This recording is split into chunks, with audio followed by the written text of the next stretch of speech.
So as Emma said, delegating responsibilities and roles are really the success of what's making this camp a reality. And one part of that, especially with a camp of this magnitude, this number of participants and counterparts and volunteer PCVs, is that there's a whole logistical thing to manage, and it can be pretty challenging a lot of times.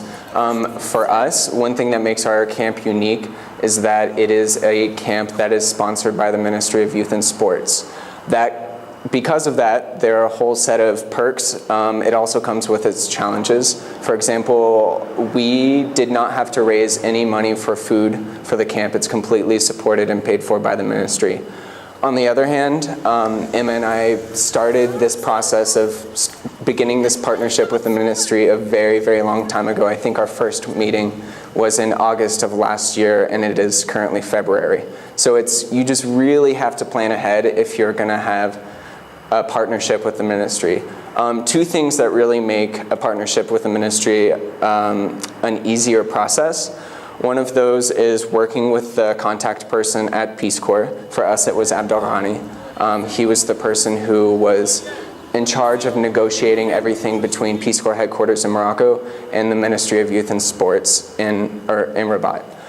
The second thing that really the camp would not have happened without the support of a local association here in El Hajib called CJM.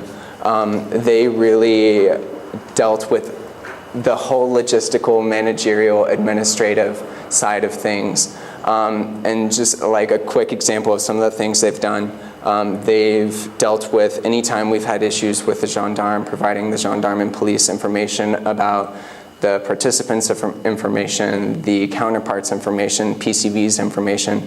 They've taken care of all of that. They've also been really, really integral just in communicating with the local delegate here in El Hajib, because there's a whole mess, as PCVs know, a whole mess of bureaucratic steps that you have to go through in order to make something like this happen. So without their help, it probably could not have happened. So if you are thinking of doing something of this size, we can't stress enough the importance of having not only a counterpart who is knowledgeable about the bureaucratic processes that are required to make this a reality, but also an association with a bunch of willing and responsible members who are wanting to see this camp become a real thing.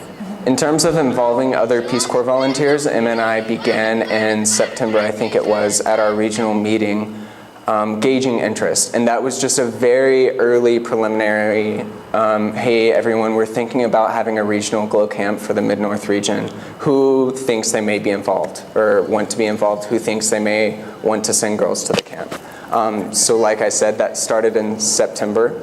From there, once things kind of got going, we began delegating more specific responsibilities, not only to PCVs, but we were also really diligent about assigning roles and responsibilities to the counterparts that PCVs brought, because we wanted this camp to be mainly counterpart-led. Because really, at the end of the day, we're here as a support role, at least at this camp, a support role to help make things run smoothly, help make sure all the supplies are ready. Making sure all the logistics are established to make the facilitator's job the easiest that it can be. So we did the standard Google Doc, and we just kind of hashed it out. It's not very glamorous, like what we did, but it was necessary.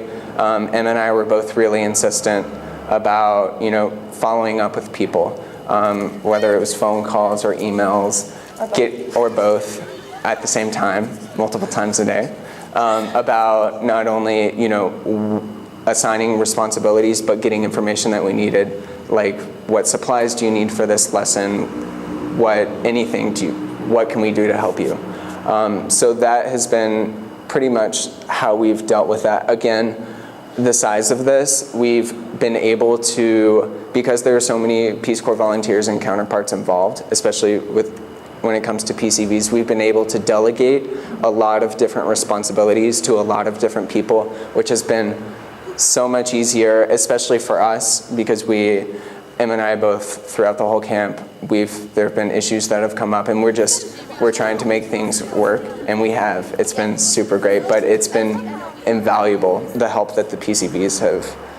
And also just their enthusiasm. As Emma was saying, like these are PCVs who really believe in the mission of a glow camp.